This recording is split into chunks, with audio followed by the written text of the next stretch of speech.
عموماً لوگ شادی کا جشن مناتے ہیں اور طلاق کی خبر چھپاتے ہیں۔ سال 2025 میں رافیہ نے بریک فری سٹوریز کے نام سے ایک گروپ شروع کیا۔ اس کی ممبرز وہ خواتین ہیں جو طلاق یافتہ ہیں۔ یہ صرف ایک کیمپ نہیں ہے، بہت سی خواتین ایسی ہیں جو یہاں پہلی بار آئی ہیں۔ ہم یہاں اپنے ذہنی سکون کے لیے ایک دوسرے کے ساتھ وقت گزارنے اور ایک دوسرے کو سہارا دینے آئے ہیں۔ یہ خواتین کیرلا میں گھوم پھر رہی ہیں، جسے اکثر گاڈز اون کنٹری یعنی خدا کی اپنی سرزمین کہا جاتا ہے۔ وہ اپنی شناخت کی تلاش میں ہیں۔ یہاں وہ بغیر کسی فلٹر کے، بغیر کسی خوف کے کھل کر بات کرتی ہیں۔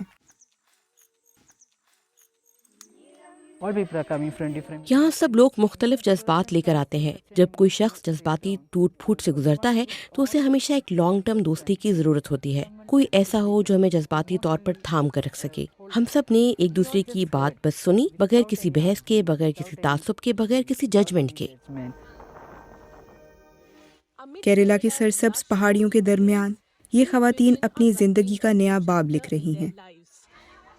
وہ اس بات پر یقین کرنے لگی ہیں کہ ناکام شادی زندگی کا اختتام نہیں، بلکہ ایک نئی شروعات کا موقع ہے۔